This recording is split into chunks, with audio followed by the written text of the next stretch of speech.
Interesting situation. So America is top of the drug user chain, and we are the drug market that makes people want to be drug dealers.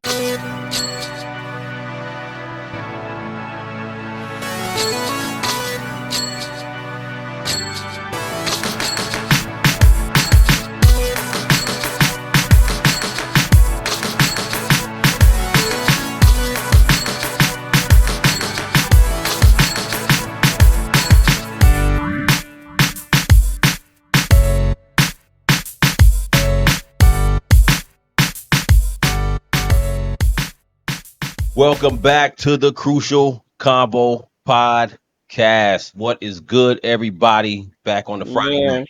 Yeah, Yeah. What up? living What the up? dream. So let's talk about drugs. This is a big subject, but I wanted to just talk about this because I thought this was interesting. Now, right now, one of the big issues why Trump has been going hard with Mexico and Canada and China to an extent because the fentanyl. And Mm. fentanyl is, man, it's some serious stuff. More serious than crack and heroin. Mhm. It And I is. thought I was thinking in my head earlier, I'm like, you know what? I said, why do we use more drugs in the USA than anywhere else? Right. And kind of tying it into what we was just talking about. So we talk about the struggles of having to work hard, working two jobs, three jobs, whatever you got to do is struggling in America, the Mhm. poor. And I'm like, you know what? Our version of poor here is rich somewhere else. When you go to Correct. some other Yes. hmm to other Absolutely. countries, and I'm Absolutely. like, so I just started to think like, why do we use so many drugs here more than everywhere else?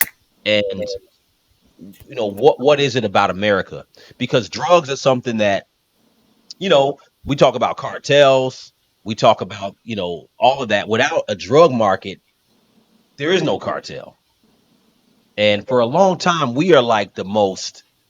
We are the market, the number one market. So I wanted to kind of go through that a little bit. What do y'all think? Like, why do y'all think that America uses more drugs than everywhere else? Because when you go through it, I kind of went through and looked at. I already knew that we were number one, but I wanted to see like what were the numbers like as far as the other countries. And it looks like America is number one in illicit drug use, followed by Greenland, United Kingdom, and Mongolia, which was kind of weird. I wouldn't think Wow. Mongolia. Mongolia? Wow. Okay. Mongolia. So they say about 6% of America uses illicit drugs, right? So, and Well, we have 300 65 now. roughly what, 320 million, excuse me, 320,000 people here, right? Yeah, America's what? Yeah, America's 320,000, something like that. You mean So, billion You or mean it's million? not thousand? It's definitely yeah, not I'm thousand. bugging. I'm bugging. Yeah, 320 million because China's 1 billion. So we're like a third of China. So Yeah. I'm sorry, 320,000. Bugging out. So 320 million people times about 6%. So we got about 19 million people on drugs. Mm. So what do y'all think anyway? What do y'all think? Why is America like that? Why do we take it so much? Well, can I share with you my experience as a drug counselor? When I was counseling, when I first started counseling and doing substance abuse counseling and DUI counseling, what I observed is that America, and I'm going to try to sum this up because this is such a broad subject, okay? America is the land of convenience. Everybody likes things to be easy, they want to fix problems now. We live in a society of, especially when you talk about men and boys, of such um, unhealed trauma that self medication is the first way to go. Everybody wants to zone out, everybody wants to escape. And so instead of we Then you have to look at culture, right? Men are not taught to deal with their emotions. They're not taught. You suck it up, boy. You suck it up. You deal with it. You don't talk about it. You don't show your vulnerability, right? So that in turn contributes to this need to escape it, because it's like, well, it's not for forever and ever. It was thought, well, it's not manly to talk about your feelings or to cry or talk about what happened to you, right? You're supposed to suck it up. All this unhealed trauma turns into, well, I've got to find a way to deal with this. I'm not going to a counselor. I'm not going here or there. I'm not talking to anybody, but I'm in pain. So now I've got, and I need to deal with this pain now. I don't want to do the work that it's going to take to deal with the trauma because I don't want to face it. It's too hard. So now I have to figure out a way to to to to treat it some kind of way. So we go to the number one drug of all, which is alcohol. That's number one. Number one abused substance in the world is alcohol. Number one. Then people start going to other drugs to mask things, right? They get in more trouble. They get in more things. They use more drugs. Secondly, we live in a party culture, right? Can hey, let's party. Party includes drugs. Most parties, even if you're not even talking about illicit drugs, parties include alcohol, weddings, baby showers, funerals, all kind of things include a substance, right? Right. Mhm. Then you have to deal with the issue of addiction from a biological standpoint, right? Many people have just simply have addiction issues. There of course there's the people that can just have a drink at a party and be fine, and then you have the people that have a drink and they got to have another one and another one and another one because they have these addiction issues that may have been passed down along the way. So in my experience with drug use counseling, it's just you see so many issues that just make it so complex. And when I look at drug use in America, it's like, to me, that's what all these things encompass: unhealed trauma, not being able to talk about stuff. Only more recently has the conversation come about with, when you're talking about fentanyl, you're talking about drug use and all these deaths that have been happening, the tariffs and countries that they feel are bringing drugs into the United States. So you you have to deal with the trauma. You have to deal with the party culture. You have to deal with the convenience culture. Well, I don't want to sit down and talk about something. I just want to drink. We have to, and we also have to deal with the capitalism piece of it too. It's huge. But twin, let me ask you there. I think all Yeah. this is interesting that you're saying. And I don't Yes. mean to cut you off, but Oh, sure. I wanted to just say, then are we babies in America? Are we babies? Like, are we crybabies? Because when you talk about trauma and you talk about the problems, and I'm just posing a question. I'm not Mhm. making a statement. It's a question. Are we spoiled babies in America? Hell yeah. Because trauma. I mean, there's parts of the world where like trauma, really, like American trauma versus like some other places. Um, We why okay. is our culture like that? Well, I think that's twofold. A, yes, we are crybabies. Yes, we are. Absolutely, we are crybabies. We complain about stuff that other people can just power through it because they know what real struggle is like.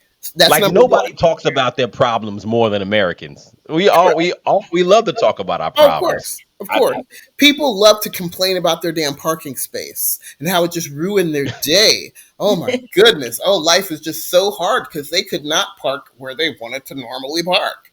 We are crybabies. Yes, absolutely we are. Number two, though, you have to look at things culturally. Like I said, in this country, we have the party culture, the convenience culture, the acceptability culture of using certain substances. Whereas in some other countries, using any kind of substance, even alcohol, is forbidden or it's not looked upon favorably at all. So when you look at that from that perspective, and if they're raising their children to stay away from that type of stuff, yes, you're going to see less instances of drug use and addiction.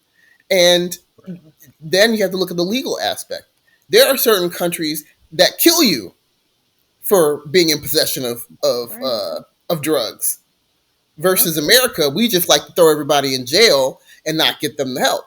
In private prisons, so we can monetize, and it goes back to money again. Like that's all tied together. So Absolutely. Yeah. yeah, so Absolutely. so part of Absolutely. part of your question, Sue, money. Drugs are big business for America. Um, Yeah. so yeah, they definitely want to keep the drugs flowing because then we can a the money's coming in one way, and then I get like, to y'all's point. Once we start locking people up, these prisons are privatized, and now we got money. You know, it's a big cycle of money, and so yeah, that's because Absolutely. I feel like we talk about tariffs on countries to stop drugs from coming in. Like, aren't there other ways we can do that? You know what I mean? Like, drugs have been flowing into this Well, country for decades. Yeah. well, I think That's it's not just the gonna. fentanyl thing. Nothing else. You say what? Well, I think the whole tariff thing is just about the fentanyl thing because from what I understand with fentanyl, um, the ingredient because fentanyl is synthetic, Mm-hmm. right? So I guess the ingredient for fentanyl comes from China. So without China, you don't really have the fentanyl. So I think it's from what I'm I thought understanding, some it's a of the little ingredients, they said some of the different parts of it came from Canada as well, but they cut down on some of importing certain components of it. So it didn't really yeah. make that much sense to have tariffs against Canada. If we can Well, identify the ingredients coming from these particular countries, then why aren't we focusing on not, you know what I mean, on those ingredients? Like, hey, let's not get this over here. If it's simple as this particular thing when added to this, like this comes from China, this comes from Canada. We know these two things when put together are a problem. Why can't we do something to stop that ingredient from getting in here versus we're putting tariffs on all products from these countries? You know what I mean? Which will trickle down to us because that's simply going to Absolutely. raise prices for us as consumers. So Absolutely. it just doesn't make sense to me. A lot of sense to me. And so I don't know. well, I no, I think that's a good point. I think, and I could be wrong, but I think my understanding of it is that the ingredients comes from China, but the Canada and Mexico tariffs are about the fentanyl entering the country. So Canada's argument was that only about 1% of the fentanyl used in the U.S. enters through their border. Yeah. A lot more comes from the southern border. But their position was that they should do more to stop drugs coming in. But the China thing is about the actual ingredient. That's from what I understand. Wow. Um, but I guess what I'm getting at I outside of feel like fentanyl. Go ahead. I'm sorry, twin. no, I was just going to say the whole. I feel like the whole tariff thing is going to take us down a rabbit hole because I feel like it's about way more than fentanyl and his tariffs are a political stunt.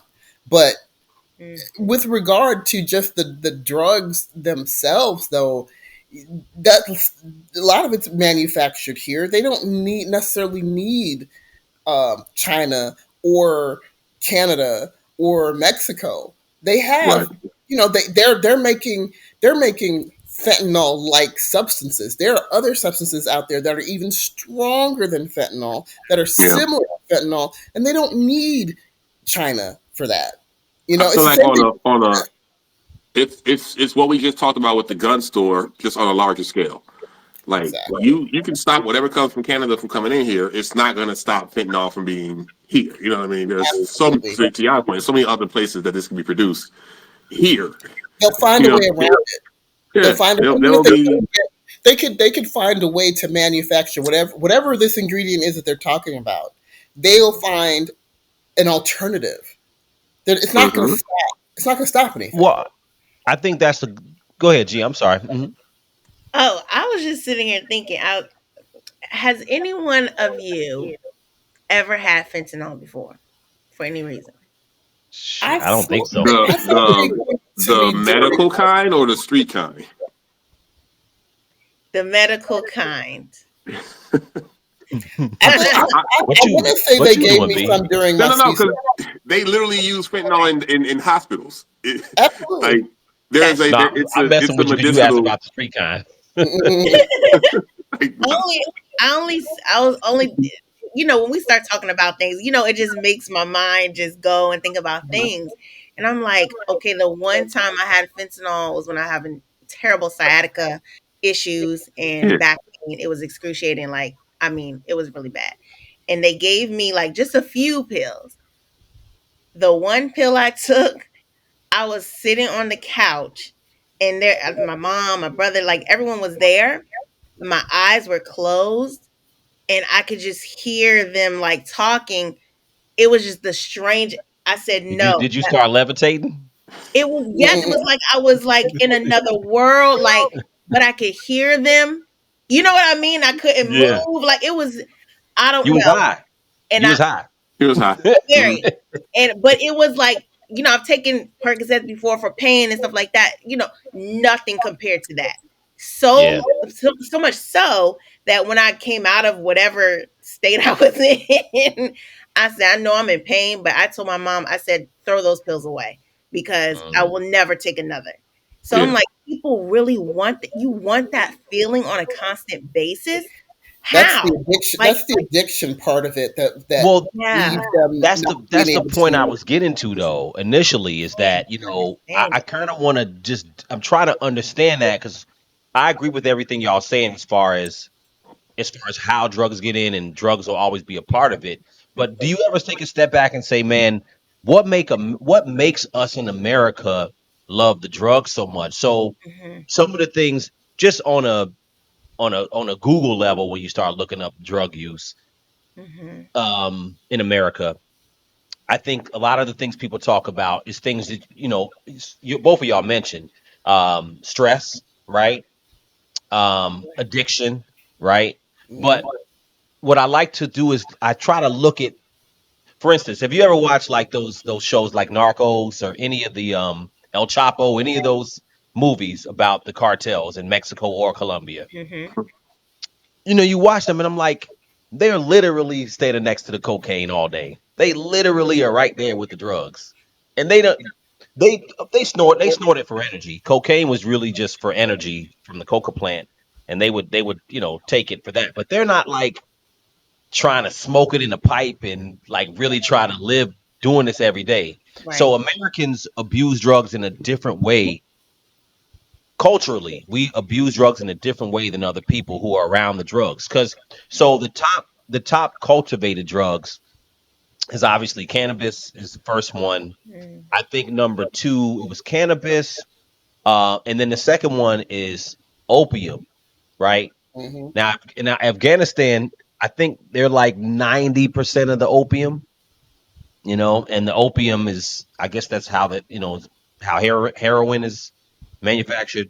mhm. So but my point is, you got places where people are dirt poor and they're around drugs all the time and they have trauma, more trauma than our poor people. So it's just sometimes I find it like kind of interesting how, you know, and I guess it's all relative as far as what you're going through. But I just looking at the comparison, I think it's interesting because you got people who are poor, traumatized, went through all kind of stuff, and they not abusing drugs on the level that we are. Well, I think that's You know what I'm that's a. I saying? think that's definitely a cultural difference Mhm. that we have. Secondly, being poor is also a relative term. If you grew up in Sure. poverty, you grew up a certain way, and that's the way it's been for generations. Mhm. Do you know that you're poor? You know what I'm saying? Or you know what I'm? Yeah. If this is a Nah, known people way of, know that they poor. well, but they do. But it's You what know you what I let mean. them into and Shit. You know what I mean. You that's know what other I other mean. countries life. they know that. Yeah, they What you know say? they're poor, but I'm saying that the thing is that Mhm. if you're used to a certain way of life, though, Yeah. that's normal to them. Mhm. Here, it's like when you live in the land of excess and of glamour, and all you're seeing on TV and social media is people living the high life, and they're driving their fast cars and their big houses, and we're conditioned to want those things and to think that that's success. And Hmm. for for anyone, if you feel like you can't reach a certain level of success or be a part of the haves, and you've always been part of the have-nots, then that feeling, that trauma, is different. Like you said, it's all relative. It's all relative. So Right. their beliefs about trauma and poverty is relative to whatever they're going through, whatever their culture is, what they've been through. And again, Yeah. if So wait, that wait, wait. So you are you trying to tell me? Are you trying to tell me that poor people in other countries they're not as aware of their poverty and they don't want to get high to escape it? no, I'm not saying that, but I'm No, just saying I'm that, messing with you. you know what I mean. I'm sure they're I know aware what of you their mean. poverty, but in a lot of other countries, though, I mean, from what I've researched, the cultural differences that keep a lot of people, the stigma that keep a lot of people from use abusing drugs the way Americans do. You know what I mean? Like, if you're, especially if you're poor and all you have is your family and your family honor, and that's paramount to you, right? And if you using drugs or being on drugs is something that will get you completely shunned from your family and disgraced, you're going to avoid that at all costs if that's all you Hmm. got. Yeah. Plus, it You comes know, down to access too. How much access do they have to these drugs compared to what we have here?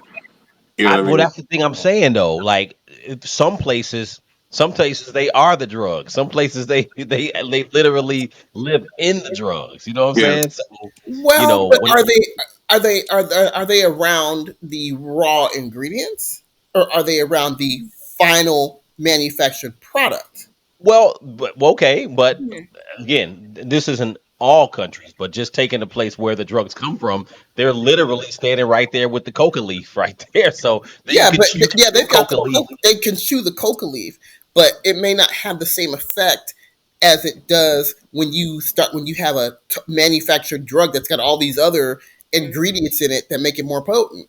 Yeah. That's a decent argument. However, the coca leaf, chewing the coca leaf does get the difference Yeah, is the difference is they not snorting it up their nose trying to get high, like no, they not trying to get lifted to another atmosphere, another right. galaxy.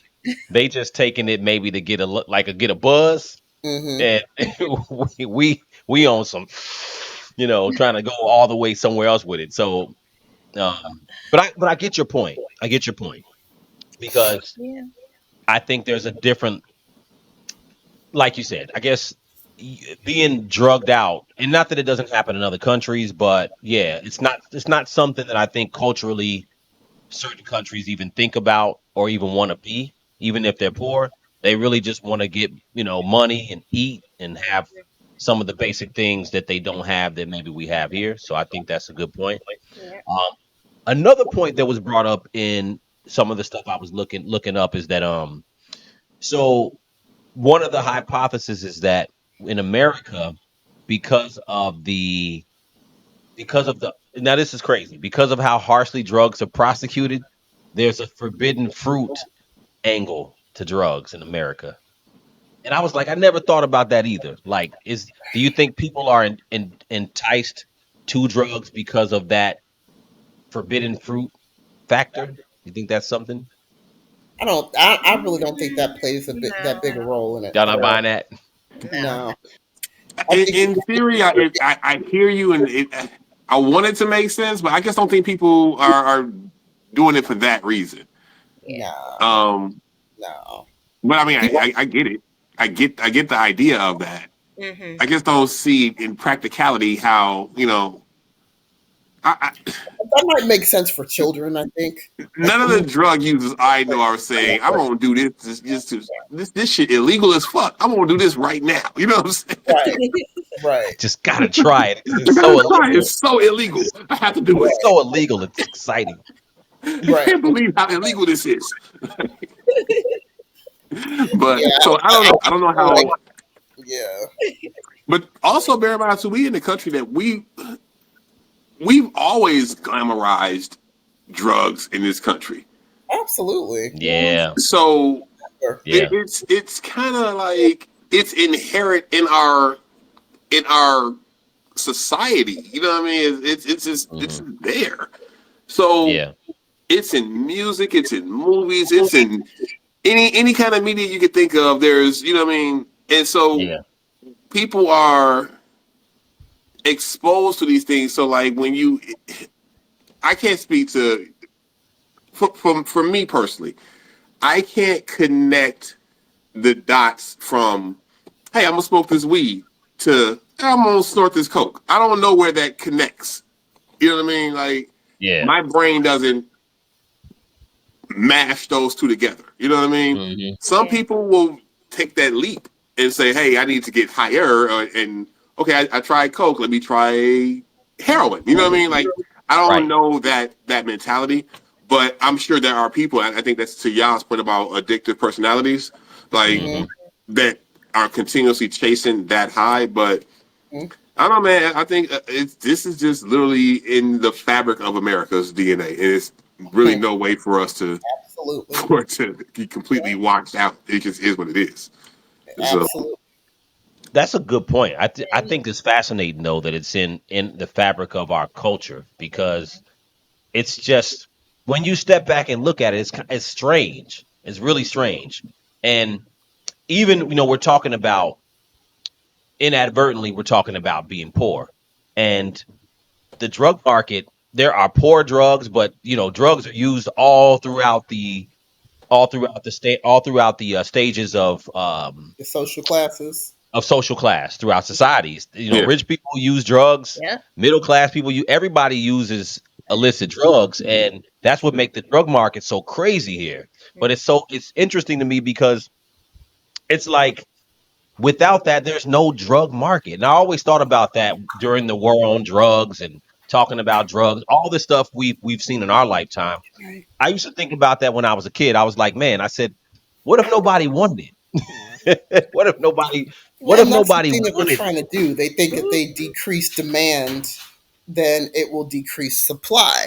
But how do you decrease demand, though? And I Well, think that's that the people have been question. trying to figure that out for centuries. But Right. That's but that's you but decreasing see, agree to demand would never decrease supply. What you're going to end up doing is giving me more supply. I'm gonna have ample because less people are buying. So it's just now well, I'm no, I think you're right, B. I think what Twin is saying that if you decrease demand, yeah, the drugs will be there, but no one's going to be shipping them here because no one will be buying them. You know what I'm saying? that Like, their yeah, value will go down. economically the it, price will go up. But That's what happens. true. Well, but no, here's the actually, the price would probably go down if right nobody because wanted it. Okay, there's no all demand right, on it. You know my what I'm bad. You're There's saying? right. no demand. But at the same time, go ahead, Twin. I'm sorry. Oh no, no, go ahead. No, no, I was just saying that imagine a world where nobody wanted it. Like remember there were times like for example, there was times when people was buying Fat Farm. Everybody wanted Fat Farm or they wanted used jeans, Yeah, damaged, yeah. cross colors. Mhm. Just for example, I don't mean to use our black brands as an example, but what I'm saying you get where I'm No, saying. I'm glad you did that because what happens is those. Let's the parallel there is that every one of those brands when people got tired of it, they moved on to a different brand. They still bought clothes, so they're still going to buy Hmm. drugs, just a different drug when they're tired of. So they're going to get tired of whatever this particular high is and move on to a new drug because they're still going to want something to get them that feeling. Just like Hmm. you still have to have. You went from Fat Farm to Fubu. You know what I mean? I'm not going to wear Fat Right, Farm no more, but you still got to have them clothes. So right. same Yeah. concept. They're going to just move on to something new. That's how we ended up where we are as far as getting to fentanyl, because You know what? That's a great point. every That's decade a has great had point. its own version of fentanyl. Yeah. You know what I mean? Mm. We just move True. on from Something this else. drug to this drug to this drug. That's just where Actually, that's a really really good point, and you know why? Because you're right. Because I don't know, I'm not in the streets, but imagine somebody who said, "I'm going to sell this crack," and nobody wants it anymore. Like, what is that? Crack nope. old. Like, now we know now it's about pills. Because remember, Mhm. at one point, ecstasy was really big. Remember, Mm-hmm. ecstasy was really big at one point. And these synthetic drugs. and you mentioned that both of you, both everybody mentioned it, but the synthetic drugs are actually it's actually interesting because you get away from having needing something to come from the ground and something that you can create. Because when Yeah, we were coming up, the only synthetic drug I knew of was methamphetamine or meth. You know what I'm Hmm. saying? Stuff that they cook that's synthetic. But Mhm. if you're using things that are synthetic, it's an unlimited supply. And to your point, B, it's a new high. And that's what I think about America. We're always searching a different high. yeah. So do you think are we more stressed than everybody else? Is that something that you guys think, I or think do we not handle stress as well? it's relative. I think it's that part. I just think it's that part. I think we don't handle it as well as others might. But I don't want to call us. I won't say that. That's a lie. I was gonna say What are weak you gonna minded, say? but that's a lot to say. But We're I don't spoiled. know. I mean, It's we live in a convenience culture. We want stuff and we yeah. Yeah. want it now. And when Want we it have right a problem, we want it solved now. You Mhm. know, and when we can't get it solved now, we don't know what to do with ourselves but to engage in escapism. We Escapism. all Yep. do it. And this is the thing. I feel like anybody who's ever had a drink because they've had a hard day and they were stressed and I just really want to unwind has engaged in Mhm. escapism. You know, Yeah. it's just to different degrees. You know, there's Yeah. this is the culture that we live in. This is why you have T-shirts and socks and cups that say "mommy juice" or "it's wine o'clock." Yeah. That's You a see what big I'm one. saying? It's like Yeah. Yeah. this is what we're being sold, and this is what we're being conditioned to believe that hey, if you're stressed out, then all you need to do is just engage in this. Just have a glass of wine. You know, Mhm. come have a nightcap with your friends. Hey, it's been a Yep. tough week. I'm gonna go out with the boys and have a few beers and play pool. You Yep. see what I'm saying? So Right. a substance has always been, like you said, Twin, it's part of our DNA. It's always been Hmm. a part of what we do and how we unwind and how we escape from our Mhm. problems. To, And to to y'all's point, I mean, if you think about alcohol, we Mhm. literally put it. We outlawed it in the Right, Constitution. We outlawed it, and it was like, you know what? Nah, we kind of want that back. You know, what I mean? right, Like, right, right. Bring that let's go back. ahead and let's ratify that. We don't need. So it's always been some kind of substance. It's just ingrained in us as a country, and Yeah. it goes way back further. This is generations deep. You know what I mean? So Mhm. absolutely. Until we learned how Well, to deal with remember, our problems in a different way, we're always going to engage in escapism. Yeah. mm, We don't see it as bad. I mean, Right. who here has not had a drink on a stressful day or after a funeral? You've been going yeah. through all these emotions. You stressed out. You've been crying. Man, I just somebody offers you here. You know what? Have a glass of wine. Yep. But the problem I have with that is what you said is completely accurate. I just don't see the bridge from here. Let me have this drink because I had a stressful day to let me smoke this crack because my day was right, messed up. And right, right, Well, they right. don't. That's They an don't important point necessarily. They don't because necessarily have to go hand in hand, though.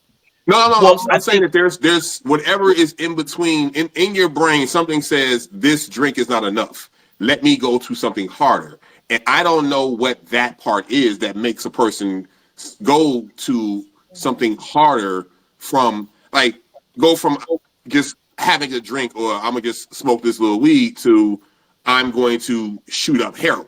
There's Well, a something and well, here's in the your thing. brain. I don't think that there's a. and I'm sorry, Twin. Let me just say what, this real quick. go ahead. I don't Yeah, please. think that there's that I don't. You're looking at it as if there's some sort of natural progression, and there isn't. There are a variety of factors that play into that for each No, because what I'm individual. saying is that if I'm offered heroin, me personally, I'm going to say no. Somebody else is Right. He's going to say giving yes. you, I don't know you know why what it they're is. saying the yes. Is what I'm saying. Again, I there's a can't. I think variety of B. reasons for that for each individual. Let me say this and let me Facts. know if I'm off. I think what B is saying is that he's differentiating between it, a form of, if you want to call it escapism, Mhm. versus completely being high out of your mind You know what I'm saying? So to your When does point, it come from Escapism to another escapism to degree. addiction and yes, that need because to you're have something saying harder and harder? And that's what I'm yes, saying. There's so many and I see reasons why he's why an making that point individual would though. do that. You know what I mean? Well, We have to he's look at their making the life. differentiation because you're saying you're talking about escapism, which Hmm. is part of the overall conversation, but I think that there's a difference in escapism. So, having a drink, people do it all over the world too. And I wouldn't say that America, I don't know if America abuses alcohol the most. That's a good thing I probably should have looked up because I really didn't look at alcohol, although it is a drug, I didn't really look at it as something that's abused, but it is. So I Yeah. Yeah. get It's the where number you're one coming from. substance. Yeah. Um, However, I guess the point is that there's mild levels of escapism all the way across. I think everyone in humanity when it comes to having a drink of alcohol. I mean, Hmm. alcohol is older than probably everything else. Hmm. Yeah. As far as something to calm you down, but I don't know if alcohol is escapism as much as other drugs. I mean, It that's an absolutely argument, is. but Oh, It absolutely yes, is. it well, is. That's why depending on how drunk alcohol you is the are. number one abused substance in the world. Right. Yeah. No, I get where you're coming from. I think okay, so I think this is what I think. I think where B is coming from is that having a drink versus getting drunk. I think once you're drunk out of your mind, then it's kind of even with some other drug that got you high out of your mind, where you don't have your functions with you. So when Hmm. you have a drink, you have a glass of wine, or you having a sip of Remy, or having a sip of vodka, Hmm. um that might just be I'm chilling right now. I'm chilling, you know what I'm Right. saying? But you're not out of your mind, out of your function, Hmm. Right. you know, It's like, versus what is it in the human psyche that makes you say, I need, I need to keep chasing this feeling. I need more right, of what this feeling is. And that's what right, I'm saying that, and none of us here have that, whatever it is that connects that person to that, whatever that substance is, we don't have it. None of us are on, we're not alcoholics, we're not on drugs. So something in that type of brain is causing the need to chase that feeling. Whereas us, we'll take a drink. We might even be drunk one day, but we won't be, I need to have this every day. I Right. don't, right. we And might that's smoke where weed, but we don't have to go beyond smoking a little weed. So I'm Yeah. saying that I don't, whatever it is in the human psyche that takes that person from point A to point B, I can't, I don't know that part. And that's the part that baffles me is like, what made you go to this, become the person who is now shooting up heroin? Hmm. You know, Right. we so weren't many all that things way. that go into We didn't that. start, you didn't start that way. You know what I mean? So if And then and something triggered you to say, I'm going to try this, and I've right. never had the moment where I said, I'm going to try it. Nah, I'm cool. You know what I mean? You can, Yeah. what made you not be able to say no is my thing. Yeah. Right. That's the addiction Well, yeah. piece. Hmm. Yeah. Hmm. So, That's the addiction piece. Is once you're not able to say no, once you spend all your time drug seeking and spending all your money, it starts affecting your daily living, your job, your relationships. That's the addiction piece where you're just not Yeah. able to say no. And even there's before it gets to addiction, though, factors y'all, that because go into that. I don't mean to cut you off. I mean, before it gets to addiction, like, if somebody offered you crack right now, you would be like, no, I'm good. You know what I mean? Like, you would say no. Yeah, But hell no. so you wouldn't even get to the point where you've tried it to get addicted. That's You see what yeah. I'm Well, saying? Like you would turn it down before it even again, gets into it would never get into your system. you're correct, Whereas but some people would be like, sure, I'll try it. Like, why are you trying but it? And you know what it leads to. And that's I what mean, I but can't okay. reconcile. Well, it's just like people who might, if somebody offered for you to jump out of an airplane, you might be like, hell no, is this sucker burning? No, do I have a choice? Whereas somebody else might be like, okay, yeah, that sounds cool. I want to try it. I want to see what it's like. Hmm. You There's things that go into a person's mind for why they might decide to try something. And 9 times out of 10, if you're abusing one substance, it's not a far stretch for you to start abusing something else, especially when you feel like, well, I might be able to get a greater high. I might Hmm. be able to or some people do it for economic reasons. I was watching a documentary about a mother. She got hooked on pain pills. Eventually, she wasn't able to get the pain pills anymore, so she turned to heroin Mm, because Yeah, it was going to give her that same pain relief, and it was a lot cheaper than mm, trying to get these prescriptions. So the progression into abusing one thing and now I'm abusing something else. That's the first thing that we have to look at. But then all the other factors for why people make a progression into this risky behavior, you'd really have to interview them and figure out, okay, what's going on in this person's life? You know, yeah, how did they grow up? What are their cultural beliefs? What is it that's making them feel like they want to do this? You know, right. it could go back to that whole forbidden thing, like, ooh, you know what? Everybody says this is so bad, but I'm curious to see. I've met people on all of these parts of the spectrum. When Mm, I talk to people and I counsel them to find out, okay, well, what has happened in your life that has made you get into drugs and made it difficult for you to get into drugs? You know, mm, oh, I started partying when I was like 12. When I was 13, 14 years old, we started out smoking weed and drinking dad's beer. And then as we continued to party with other people, somebody introduced this. Everybody else was doing it, so I figured, well, I might as well try it. You know, so and so said, oh, it wasn't that bad, it wasn't that big a deal. Peer pressure, you know, goes from peer yeah. pressure into you getting into these hard drugs. Now you are physically addicted to it. And you can't say no. You got to keep chasing that high and keep chasing that high. Or it could be where something traumatic was going on in the family. Daddy beating mommy, or mommy left home, and I've got all this trauma, and I just want to escape it. You know, or Yeah. now I don't like myself, and I can't stand to look at myself in the mirror every morning, so I got to get high just to deal with life. You know what I mean? It's so many factors that go into why people yeah. progress from abuse into Yeah. full on addiction. Yeah. No, I agree. I mean, there are a lot of different reasons, but when you look at, and that's the reason why I wanted to bring up as far as America, because when you look at America, the pill use is very interesting too, because it's interesting you brought that up. I saw a movie like last year. I forgot the name of it, but it was on Netflix. But it was kind of sad because it was talking about um the opioid issue. I forgot what kind of, it wasn't fentanyl, but whatever. It was about, so basically, those movies where they kind of intersect four different stories Mm-hmm. in the same movie. So it's basically four different stories about people who got hooked to pills. And there was a guy. He was I want to say he was a mechanic or something. Anyway, he fell and he hurt his back. I mean, good, regular, everyday, hardworking guy, right? Mm, Had a wife, two kids, and he hurt his back. He started taking the pills, like you said, Gina. yeah. Um, and before you know it, he got hooked to them. And he Mm-hmm. started going to the doctor to get them. He started really needing them. Yeah. And he was getting high off of them. He got used to it and he became a serious addict. Mm, And he was fighting it hard. He went to rehab and all that. And he just could not fight. He ended up overdosing. oh So, God.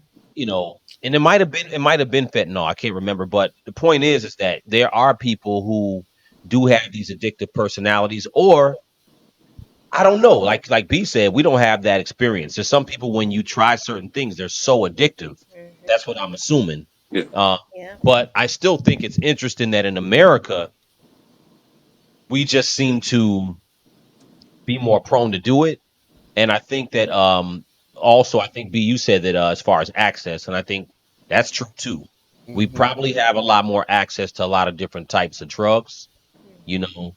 And yeah, I mean, look, we talk about being poor here, but most people who are our poor class, and I'm not saying anybody should be happy to be poor, but our poor isn't isn't the same type of poor. There's poor other places where they trying to get one meal every other day. Yeah. You know what I'm saying? One real meal every other day if they lucky. So I think in America we are kind of conditioned to, what we expect and what we have. Basically we have room and time to spend money to get high.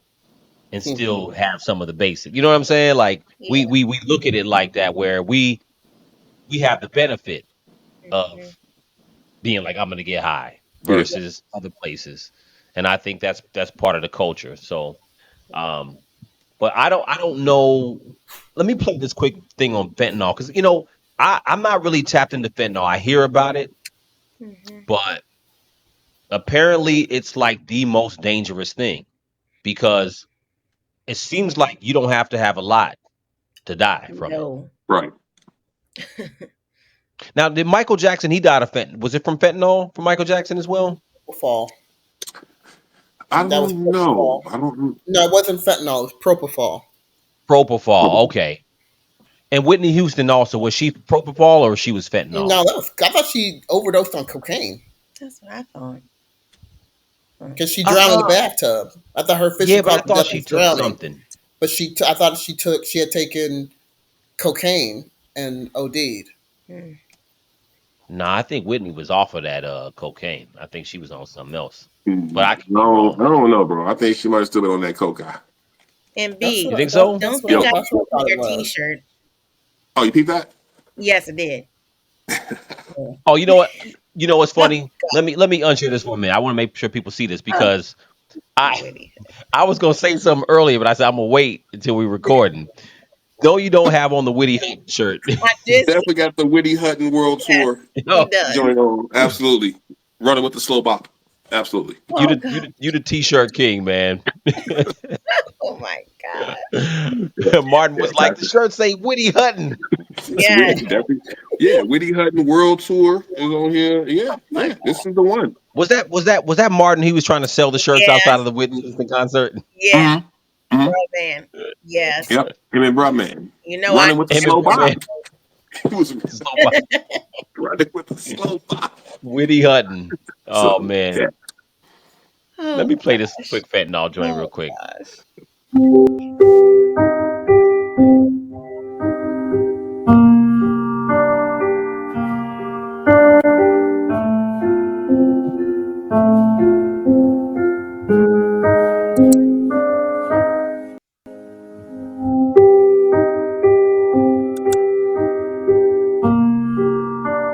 Fentanyl is a highly potent opioid. It's at least 50 times more potent than heroin. People are being exposed to fentanyl without knowing it.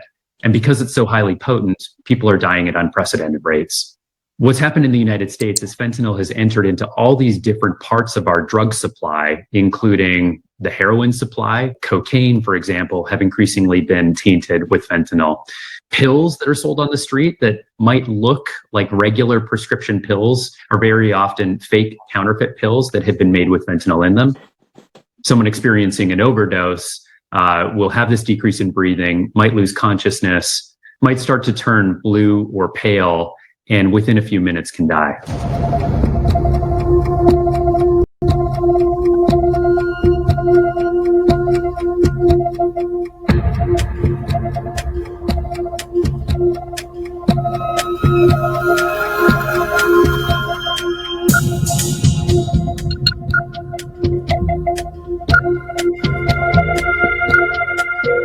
Narcan is sprayed up the nose, which is very easy for people to administer.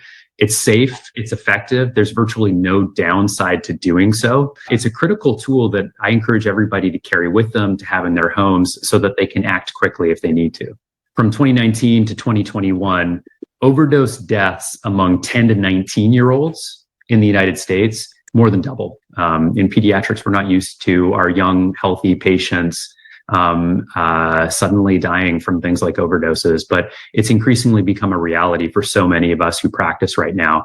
I have had patients die. I've had patients whose family members have died. And all of these people are children, brothers, sisters, moms, dads, family members, and they're all loved. Yeah. My bad. I was just saying that's really sad. I mean, we're talking about 10 to 19-year-olds. That's really young to be, Yeah, Yeah. you know, absolutely. into drugs. But Hmm. I don't know. I don't know. So I guess you guys think that there's no way to remove, because again, I don't think you can. It's not about the supply. I think you got to change the mindset of people who want the drug. Because there's always a new high, like B said. So Hmm. So do you think it's possible to ever for people to ever change that, or you think that'll always be part of our society? Unfortunately, I feel like it's always going to be a part of our society. Yeah. I Agreed. don't think we're ever going to reach a place where there's not going to be drug abuse. I Yeah. pray that, of course, they say that overdose and drug use amongst teens is starting to decline a little bit. But Mm. I just don't think that as a society we'll ever be drug free or Mhm. substance free. I mean, if it's not the illicit drugs, then you're fighting the pharmaceutical companies for Mhm. these drugs, which it's a fine line because some of these drugs are really necessary. I Yeah. mean, just Yeah. speaking as a woman who's had two C-sections, okay, somebody's cutting your stomach open and taking your uterus out Right. and taking a baby out and then putting your uterus back and in there monkeying around and doing all kind of things in there. That shit hurts. Just Mhm. monkeying around. Literally, Monkey and I mean, moving I hate to parts say it that around. way, but Yeah. that's literally what they're doing. Yeah. Hey, Right. when I asked, I'm like, dang, what took so long? Oh, we had to take your uterus out. We had to take this out before we could get the baby out. You had this big fibroid. We had to get that out. We couldn't get it out, and then once we got the baby out, we had to put your uterus back and put everything back in place. Like, damn, what is this, a game of operation? Oh You know God. what I mean? Yeah. So It's you're like a saying trauma you need tank. the drugs at that point. Huh? You're saying you need the drug at that point. Hell yeah! You have your stomach cut open Okay. Saying you and need your fentanyl. insides taken out. Ooh. You go. You Drug don't me want up. Sign me up. you don't want that without no anesthetic. You probably die Absolutely. from the pain alone. Yeah. Yep. Yeah. Okay, so some of these drugs. I mean, I've had knee surgery. I mean, y- some of these drugs are absolutely necessary. You're not going to go through a major surgery without Exactly. And medication. I think to your point, even if we made it to a point where we were rid of the illicit drugs, the prescription drugs would then be what's abused Even more. Yeah. at that point. They So already yeah. are. I Mhm. think they are They now. already Well, they are. are Honestly. now. I'm just saying that Oh. if we took out all the illicit drugs, it's going to then you will It'll Increase. be see all that. that.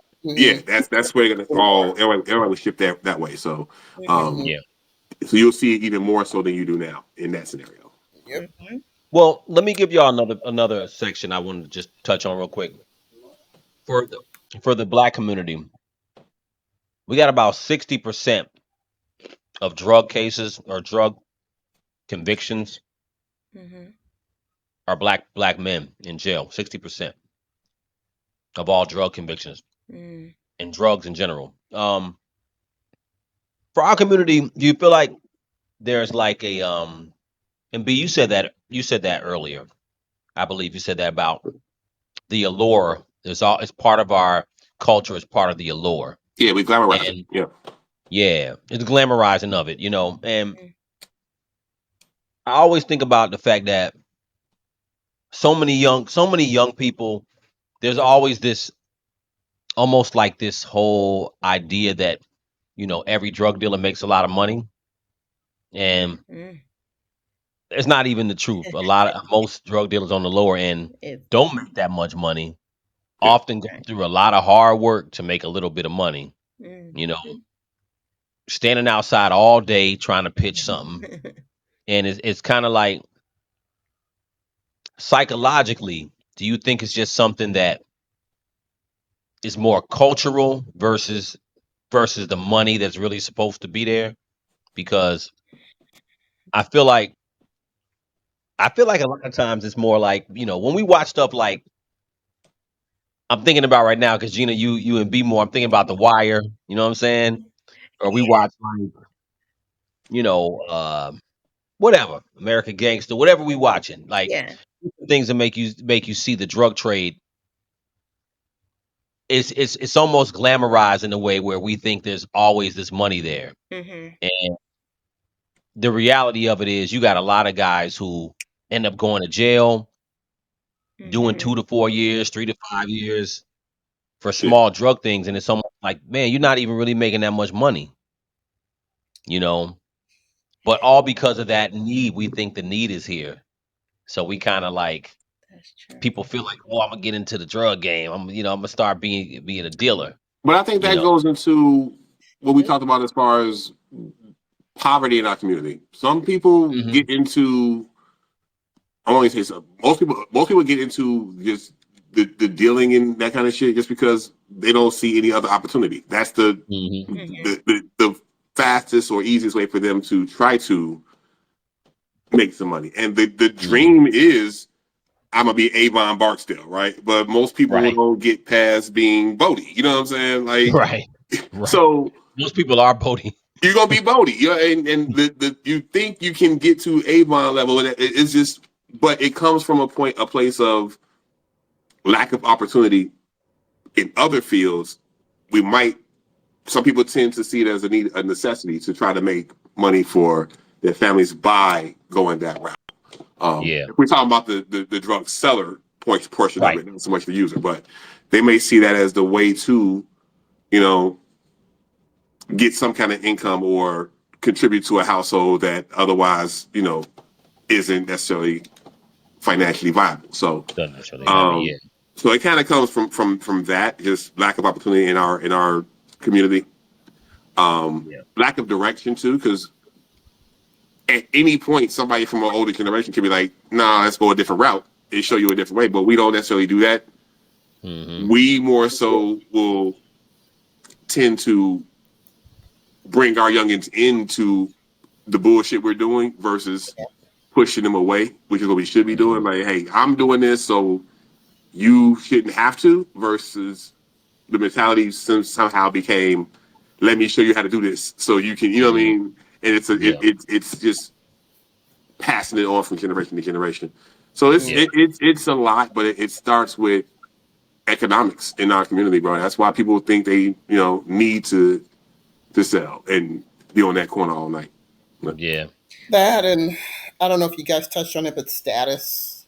Again, that's part of urban pop culture, yeah, wanting That is. to Yeah. be gangster, wanting to have street cred, wanting to, everybody wants to have this, not everybody per se, but a lot of people want to have this hard up story, this hard knock story about slanging on the streets and hustling and doing that. And I know that's popular mainly among a lot of rappers No, and, that's and, listen. That's and so true. Mhm. Every you know every. Remember when there used to be like a few rappers that was their story, and then at some point, somehow it's everybody. every rapper, it's a every rapper prerequisite. was like, Hmm. "What'd you say?" It's a prerequisite. It's a Right. You wasn't prerequisite. on the Yeah, block. You wasn't I out was on there. the Like, yeah. Right. You wasn't selling dope, or you didn't do 3 years in the pen. You didn't, and that's the problem I have with us as a people. We'll take all these things that should be negative and wear it like a badge of honor, and then to the point where Yeah. we shame other people for not going through that. Like, how you mad at me because I've never been arrested? You the one who Yeah. got caught, dummy. You know what I'm Yeah. saying? Like, right. Yeah, Yeah. we And you we, should we never want to go to jail. glamorize and yeah, glorify these things and make people feel like, oh, somehow you weak or you're less than because you didn't do a bid in the pen and you it's also wasn't women's fault too. I blame y'all. I blame Wait, y'all. for what? Oh, Yeah, don't do what that, B. exactly it's women's fault. Don't Nah, do that. and Don't do for what that. exactly? because Don't do huh? that. For what I said, exactly? don't do What is our that. fault? Right. What did we do? Y'all the ones that was dating the drug dealer and made the little regular boy seem like he wasn't nothing because he couldn't afford this, that, and so he decided he wanted to go on the block and now he need to get that money so he can get a girl. Like, that's all y'all. That's women. Oh, please. Now, That's Uh, a very Truth there. small, a doesn't very matter. It's part of it. small It's part. part of this whole I don't care how thing. small. Very, I don't I, care how small. It's in there. I will very, admit very teensy something. thing. Mm-hmm. I Mm-hmm. will admit. Now, I had Y'all turned that one boy down, and then he got like he saw the dude he was rolling with because he pulled up in the Audi, and he's like, "Yo, I gotta get off this 10 speed, bro. I gotta figure out something because she ain't rocking with me. Let me go sell crack." What you say, Gina? I was gonna say, I was like, I will admit that I've had experiences with two, but I did not know at first. Okay, I didn't know at first. But And what attracted you? Was it the money that made you say, "Hey, this person might"? no, it wasn't that. The first one, I didn't know, right? I was like, I just thought he was a cool guy. It wasn't about being flashy and all those things, right? I just really liked his personality. But this is when I found out something was up. I was at the mall, hanging out with my friends. And then when I got home, he called me and said, "Hey, what were you doing at the mall today?" And I was like, "How do you know this? Right? How do you know I'm at the mall?" He's like, "Oh, I got people. They saw you." How do your people even know me? You know what I mean? So I was Mm, like, "What's going on?" Okay, okay, okay. You doing mm. something, right? So that was the first one. Now the second one, he had a regular job, great job. That's all I knew. That he was just working a regular job. And then things were just they didn't add up, right? I'd be like, "Oh, you're going where are you going?" And he would tell me he's going to this other state for work. "Oh, we have, a conference. Oh my gosh, right? I'm like, The drug dealer conference. Let's go to conference. seriously. I was Gotta like, meet up with okay. Makes Avon and them. sense. And it happened quite often. You know what I mean? So I'm just okay. But then he went missing for a couple of years. He fell off the face of the earth. Oh, he Didn't was hear in the from him. joint. Nothing. Right? Then he contacted me and he told me what happened. He told me everything. I was like, my mind was blown. I was like, you had a whole operation going. You know, Yeah, I had no clue. So Wait a minute. You say he disappeared for years? a couple years. He that was in the Locked sounds like up. joint. Fed time. He was locked up. Right. He Oh, was oh, in he was. the He was. court. He Oh, got caught okay. doing what he was doing, his operation in another state, and I had no idea. But when he came back around, he found me again. His number was cut off. Everything. So I Right. Yeah. was like, okay. And then he finally told me the truth. He told me everything. I mean everything, and my Mm. Mhm. mind was blown because he's not Wow. like a flashy guy. You know what I mean? Like Yeah. just average, regular. I mean, but mm, it was Mm. it was absolutely mind blowing. I couldn't You Mm. was believe date- it. you Well, was I dating will Franklin Saint admit. and you didn't even know it, huh? I couldn't believe it. Exactly. He had a Snowfall. Yeah. whole operation, Right. like, and my point going to that was he wasn't one of those just out on the street. Like he was, Hmm. he was doing his operation to established white people who, you know what I'm saying, were looking Yeah. for this, like that kind of an operation. Yeah. Got you. So He wasn't a Yeah. corner boy. no, not at Right. all. The He first was definitely Franklin Saint. one That's wasn't what he like a was. corner He boy. was Franklin Saint. Yeah. Yes. So I Well, just I will. it blew my mind. I Yeah. Well, I still will to this admit day. that as a foolish teenager, I dated some drug dealers. Mm-hmm. Uh, Hmm.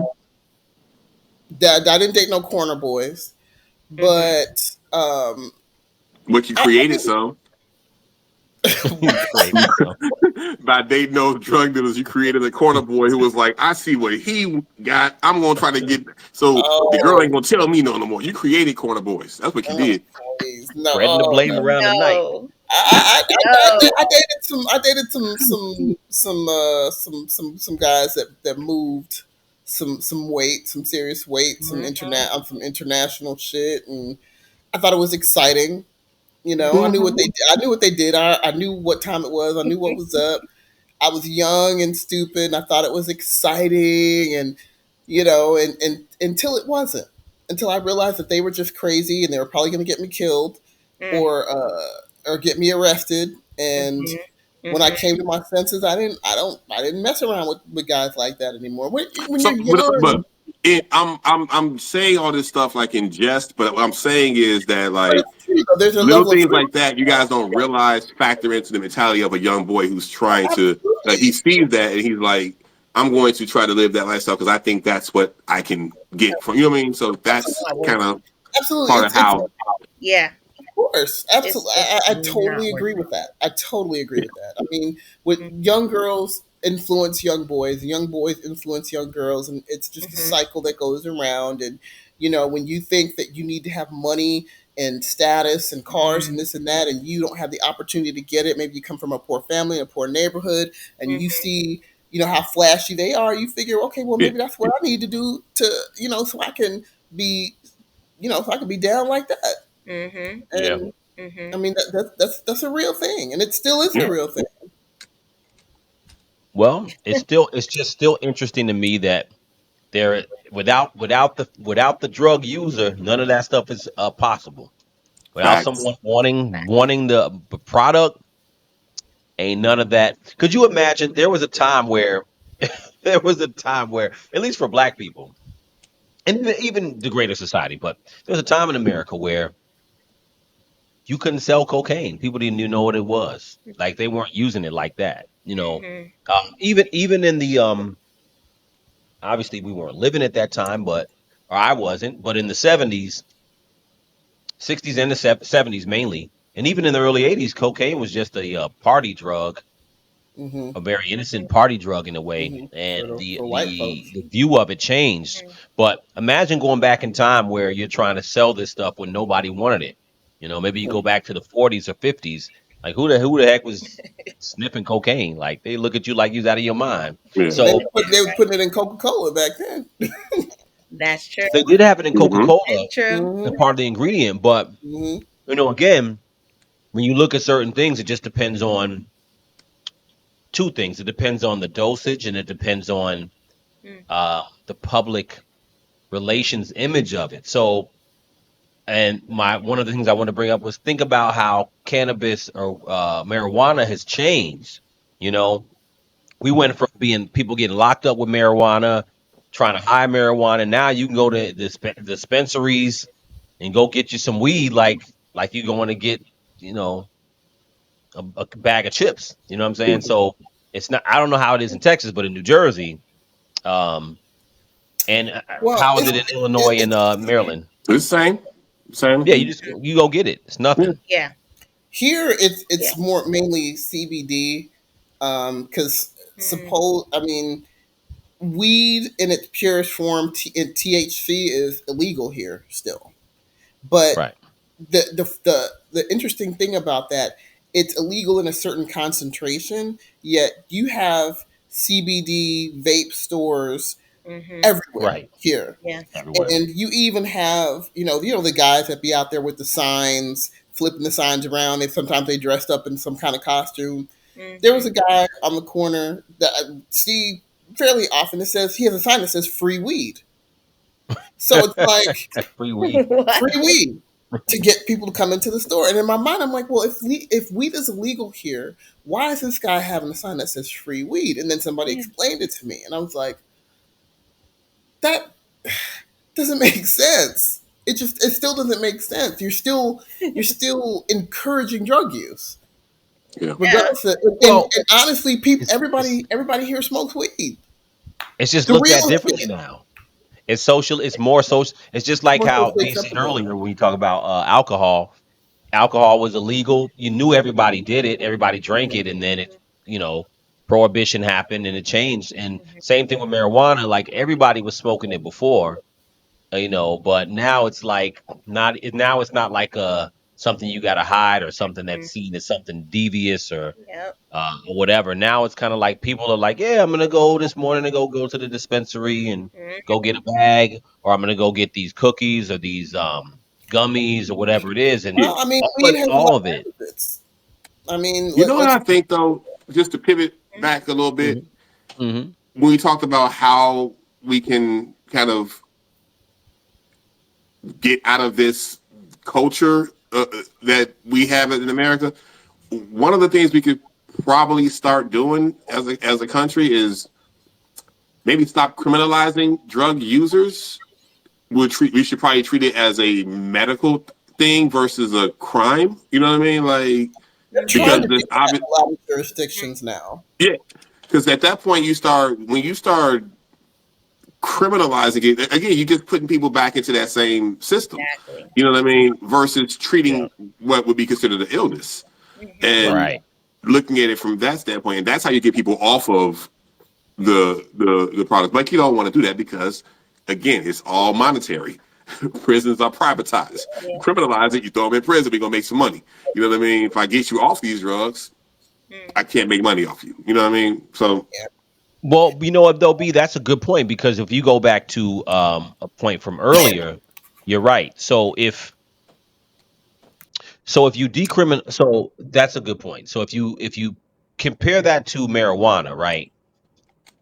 They decriminalized marijuana because at first, remember, I don't know if y'all remember when they were first talking about decriminalizing it and kind of, and they're still going through the process because still federally it's illegal, and yeah, then a lot of states made it, decriminalized it. And there was this whole argument that people are going to be high all the time and be driving and be high. And what about people driving their kids to school? They're going to be high if you make it. God. But it's to your point, like nothing has changed. People aren't. If you didn't smoke weed before, you probably aren't smoking it now. And even if you do decide to smoke some because it's legal, you're not about to be smoking it all the time. Like a weed smoker is a weed smoker, right. regardless, legal or not legal. So I yep, agree. I think that and it goes back to the point of what I was saying about the forbidden fruit factor, that that could be a part of it too. That when you legalize something, does it um does it take away the allure of it? But I do To a also certain agree degree, I that think. to a degree, and I also totally agree that decriminalizing people who are using things is important because it can help to solve the underlying reason why they doing it, because that's really what Absolutely. it come down to. If you don't get to the reason why people are doing, why people want to escape their life, you know what I'm saying, like on that hmm level, then nothing is going to change. I mean, you know. and that's what I mean. Treat it as a medical issue versus a criminal issue, and you got a whole different outcome. Yeah, You've got a lot of totally. jurisdictions that are moving in that direction now, where they're trying to they're giving people more chances to do rehab Yeah. and avoid jail, which Yeah. I think is really, really, really what's needed. Yeah, Absolutely. Yeah. Because it's hard and putting them in jail. It's not like they're gonna necessarily detox when they're in jail. They're gonna get still gonna get nope, drugs, and then Exactly. and even if they yep, do, they'll probably if you're not addressing the issues for why they're using, they're gonna just get back out and get back Mhm. to what they were doing. So Yeah. definitely, I think if they Yeah. can, change course and order people into more drug courts and rehabs and things like that, I think will make a big difference because even there's but there still has to be some sort of penalties though that to deter people. And I say that because like with the DUI, for example, in Illinois, if you get hit with a DUI, it's gonna cost you about $10,000 to get through that first DUI. Now Sheesh. you keep going and racking up DUIs, Hmm. your life is gonna be a living hell. When I was counseling DUI people, these are people who were mandated by the court to seek DUI counseling. It was part of the whole process. You need to go yeah, get counseling. You need to do this, da, da, da, da, da, to avoid jail, to avoid prison.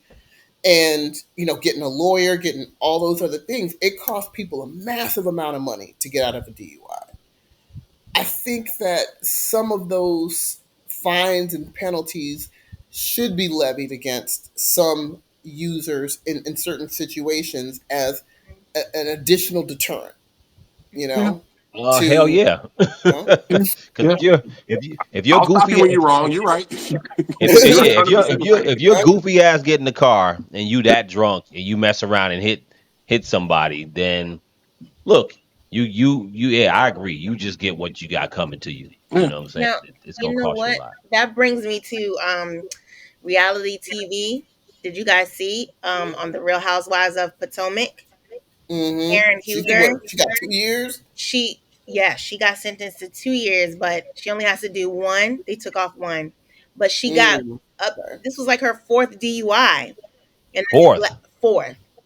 And they, let her slide all these times, that before, and then she crashed into a tree this last time. Car just totaled, and she was drunk out of her mind, caught on film, of course, and they put all that footage out there. And then I think they offered her a plea for like 6 months on house arrest or something like that. And she said no with her lawyer. She wanted to go to court, take it to trial. And She's stupid. now, yeah. So She's stupid. the judge was not playing with her. Yeah. And so, yeah, they gave her a year. And right there, she had to go in right there. Right there. And she's Wow. like, Yeah, they're gonna take you into like custody 60 something years old. immediately. How old is she? She's in her 60s. Yeah, she look a hot mess Like, too. She man, need that. She need that driver's license revoked. I Yeah, mean, that's I'm sure it insane. is. fourth one, no, She unacceptable. probably she probably didn't have a license in the first place. Probably, It probably was already revoked. probably, In the 60s probably is not. crazy though. Like, really? You still on that in But your you know 60s? what? That's But what you I'm know what? saying. This is a perfect example of It's somebody who's terrible. got a serious underlying problem that has not been addressed. Yeah, yeah. Who's still whatever it is that is driving her to Hmm. self-medicate with alcohol is still Yeah, there. yeah. Yeah. And I don't know if hopefully she'll find some, Mm, I don't know, revelation or some insight in prison, yeah. but or county jail or wherever she has to do her time. But Hmm. this is a perfect example of people who continue to self-medicate. There, Yeah, she's got some issues going on that she's not dealing with, definitely. you know, Definitely. or she is dealing with alcohol. It's alcohol, and she also mentioned prescription pills too. So she was Oh, drinking and she took She some on pills both. that Yeah. night. Mm. she's Just lucky totally she didn't kill herself or somebody else. exactly, Yeah. exactly. Yeah.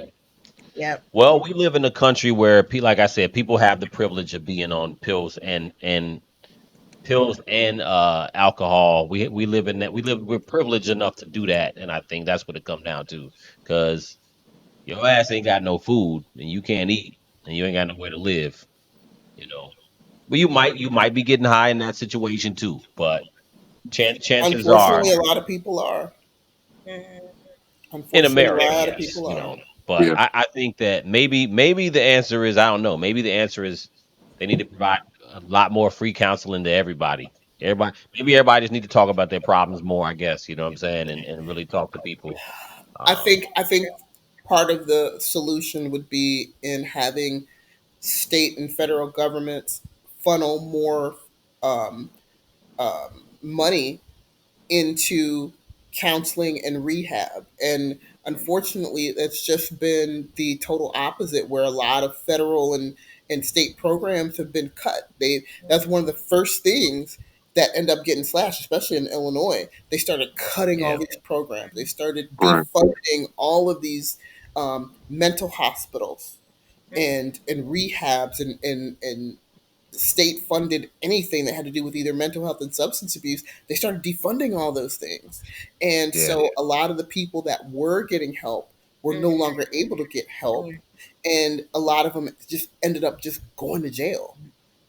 And so it yeah, just Yeah. became this Mm. never ending Yeah. cycle of prison release, not getting the help Not because getting help. Yeah. not the getting help. funding just it wasn't there. And it's sad because it's almost looked down upon. It's almost like, oh, we're not going to help the junkies.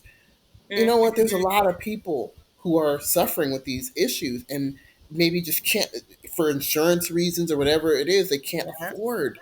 Yep. You know, Yeah, and it would help the society as a whole to use some, get some federal funding Hmm. for counseling and rehab. It helps everybody in society when there's less Yeah.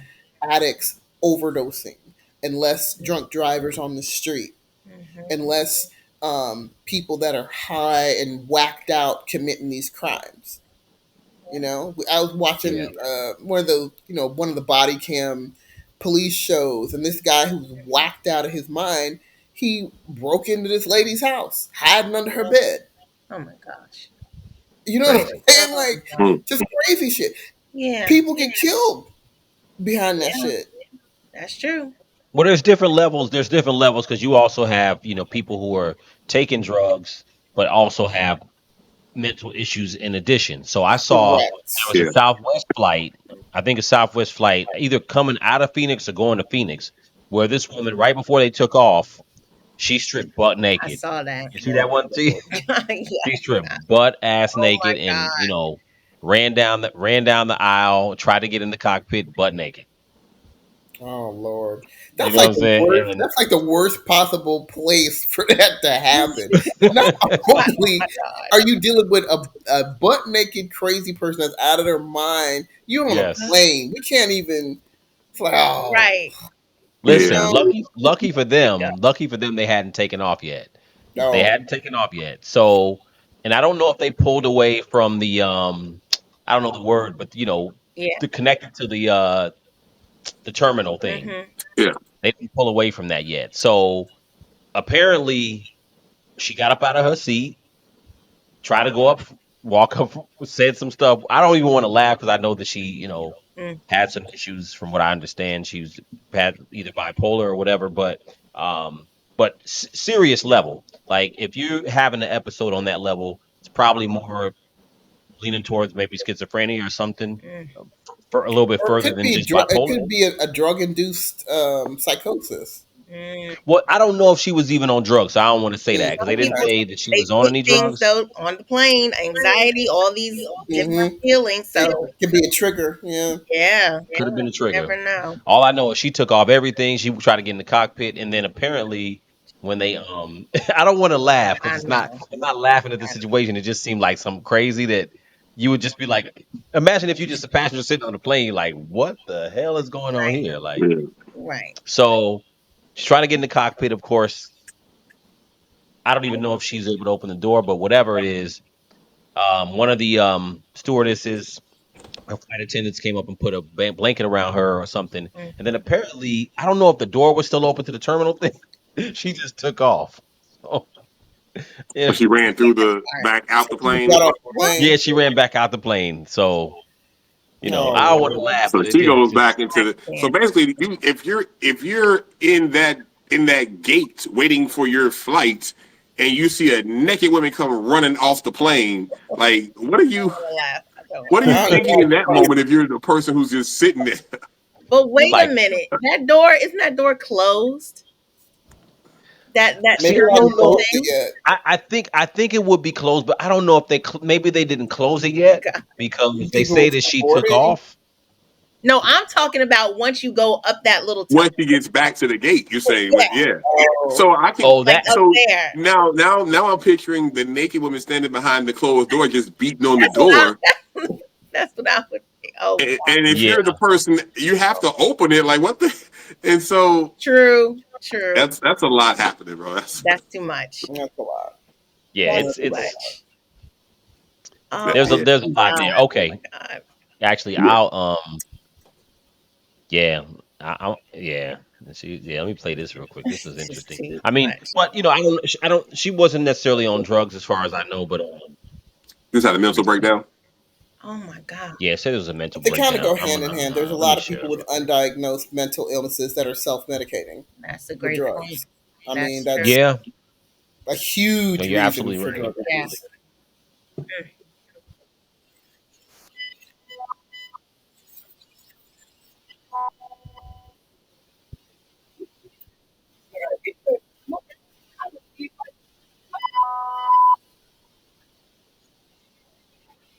Oh, she was a sister too. Oh Lord. Everybody pull out their cell phone.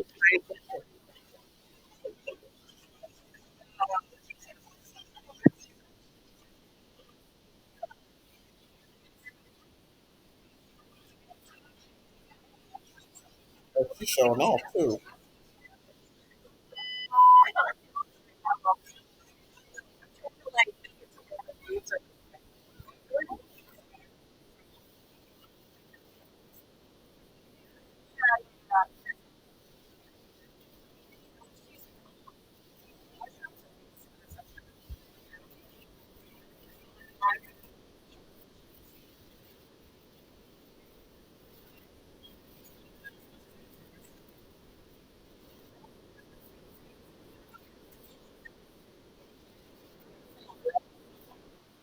Oh, pull over. No, maybe they did.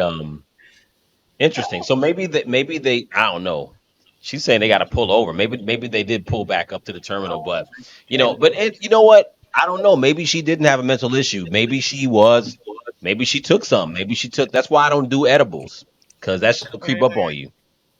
You know, she might have took a mushroom or a hard edible, and she was like, Oh my God, no. yeah, Yeah, no. Yeah. drugs, Yeah, baby. I mean, you just have to be careful about what you get and who you get it from, because Hmm. I had a strange experience with a gummy not too long ago, and it was just I was just glad I was at Don't do it. home, because it was just a regular gummy that somebody gave me. Oh, it'll help you relax, help you get some good sleep. I took it. And they don't kick in for a while. So Mm-hmm. as Mhm. I got sleepy and I fell asleep, and I felt like as time was passing, I was getting more and more high. I'm like, what's going on? Mm-hmm. God. And so when I when I stood up, I couldn't really walk, and I felt like you remember Handyman from Living Color, Mm-hmm. like it's Oh, like Eddie man, yeah, yeah. Yeah. Handyman. That's how I felt. That's how I was walking. I couldn't really Oh walk. man. I was like, I'll never take. I'm like, and so I talked to the person. I was like, what the hell is this? Oh, I didn't think it would affect you. I didn't think it would affect you. It doesn't affect me like that. I'm like, I turned into Handyman last night. I couldn't walk. I Yeah. was Oh bumping my into the God. wall. I You know, made that like, mistake once with a brownie. God. I made that oh, mistake with a brownie. I ate, the girl who gave it to me said, eat half the brownie. Don't eat the whole thing. I'm like, I'm way bigger than you. So your advice ain't really going, you know what I mean? I ain't listening to you because if a half is good enough for you and I'm this much bigger than you, whatever. yeah, So you thought you had it, and huh? I eat half, but like you said, it take a minute, right? So I'm eating half, and I'm like, Don't feel too bad. nothing's happening. This ain't shit. And you know what? You know what I did. You know I did the dummy. God. Ate that So other half. The rest. I ate the other half, bro. And then I'm sitting here. I remember texting her like, I just ate the whole thing. Nothing's happening. She was like, just wait. Like, you shouldn't have done that. Just wait. So I remember being in my living room, just sitting there, and then I'm laughing at the TV. The TV's not on. I'm just laughing at a blank screen randomly. Like it just came out of nowhere. So, and I'm like y'all said, I just kept getting higher and higher. I'm like, yo, I gotta go to bed. I need to lay down Right, because whatever's happening is not gonna be good. But Right. thank God I was at home, right. so I took Thought my I ass was to Yes. bed. too. But yeah, I was sitting in there, just literally looking at a blank screen, and just I'm laughing like I'm watching Friday for the first time, bro. I was like, No, I was I did the surprised. same thing with a brownie too. I did the same, like we telling, oh, you almost like you told us the same story because I did a half. Well, I ate a whole brownie, and I should have only really ate about an eighth or a yeah, half at most. And it kick in later, so that's why I'm like I don't do those edibles because you eating a Yeah, brownie or a gummy, it tastes good, and that hits you like an hour later. You're like, mhm. oh, okay. yeah. Just Yep. make sure you're at home. That was the rule at that point. Make sure I'm at home. It took about 2 hours. I fell asleep. Wake up about 2 hours later. My whole body was Oh convulsed. I was walking to my room, stumbling like this. I could like I felt like a chicken wing. Like I couldn't straighten up. That's crazy. Mm, I was like, yeah, that's hard. Yeah. oh my God. I in the love middle how of the we night. shifting this conversation to our own drug use now. This is insane. But you know Yeah, what? this We is just good came stuff. You know full what though? circle. This is But good it stuff. but doesn't it? But this says something about how common and how normalized it is that even all of us, we're regular people that don't, we're stable tax paying, working every day, taking care of our children, people, Yeah, that it's so normalized that we've all tried, Yeah. something and had an experience, and we can laugh about it like it's nothing, Yeah. because that says something about our culture, doesn't it? I agree. I would say it yeah, does. I think from a human perspective, I think humans, and again, it's all. relative as far as different levels, whether it be alcohol, whether it be in other places they smoke hash Mm-hmm. or cannabis, Mm-hmm. um, all different types of things that'll what's that stuff they have in the East Africa, in Somalia, and they have this thing something called khat. It's like I think it's called khat. And the only reason why I know about it because the movie Black Hawk Down, the whole thing they had, the fight in Mogadishu they had in '93. That was something that the soldiers who shot down the Somali soldiers who fought, the American forces at that time. Mhm. That was something that I heard that they would chew on, just to get a little extra, like, Mm-hmm. energies. So it's a leaf, Mhm. but it gets you a little high, a little, But my point is, I think all around the world, from a human perspective, there's something about humans that I think want to enhance the mind in a way Mm-hmm. unnaturally. Mhm. And I think there's something natural in humans to partly want to explore that on different levels, right? Mm-hmm. Even even smoking a cigarette for some people, like maybe smoked a cigarette twice in my life, but even smoking a cigarette, tobacco can make you feel that way. You know what I'm saying? Alcohol, obviously, all different types of pills and stuff like that. But Mhm. it all comes down to whether you like that feeling and how much you like that feeling and how Mm-hmm. much you're willing to escalate that feeling. Right. Because most of the time, like you said, twin, and like we're all saying, most people don't want to be out of their mind. I don't like being out of Yeah, my mind. me either. Mhm. And that's not a good place to be. But there are people who don't mind being out of their mind. Mhm. And I think we just have a And lot more of that in our culture. Mhm. yeah, So, you know, that is but true. Yeah. That is so true. but nonetheless, I'm not gonna hold y'all all night. We done our thing as always. This was an interesting conversation because, like B said, it was full circle back to Yeah. our Mm-hmm. own Our stuff. own damn drug use. You Hmm. know, We all have, I mean, most of us have experiences, especially like in our college days, with, use it, drinking, college yeah, parties, house parties, kicking Yeah. it, getting yeah, drunk. I mean, it's almost it's natural.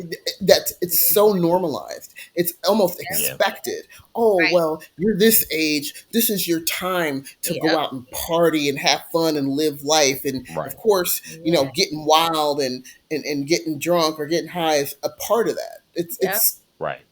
it's part of It's our it's so culture. It's just part of expected. it. Like, so we used to look at O'Dai as crazy because he didn't drink. We was like, That's why? true. We looked at him like something was wrong with him because he didn't want to drink. Hmm. That's so And true. He the he went through reality his is there was nothing wrong with him. Right. Like, yeah. Hmm. but He we went through kind the of we kind whole of that whole shunned him a little phase. bit. Like, what do you mean you ain't drink? You drinking water, really? Yeah, But literally Peer drinking pressure. water. He just did not ever drink. Like, yeah, I he mean, did not partake in alcohol, and never, we ever, ever, ever. the and to his credit, he never gave in to peer pressure because we definitely tried. Yeah, So, but I guess the point I'm making is like it's so normalized that we looked at him like something was wrong with him for not wanting to do it, and it's like yeah, we never thought we were the worst. Like maybe we should be thinking like like he is. You know yeah, what I mean? Right. So it's yeah, just a weird dynamic, but that sums it up for kind of how we are in our culture. We frown upon people for making Yeah, we did. that choice. Hmm. So no, you're right because it's like you don't need to be really out of your mind. You know what I'm yep, saying? In any form or fashion. Some people don't want to alter their mind at all, and Right. yeah. So Mhm. interesting Absolutely. situation. So America is top of the drug user chain, and we are the drug market that makes people want to be drug dealers, yep. right? We are the market that creates that in and of itself. So, um, will it change? Probably not, but I do think it's important to not escalate your drug use or not escalate in the drug use. You know what I'm saying? To that level, and also I don't know. I guess people do need to work through their traumas more, but Absolutely.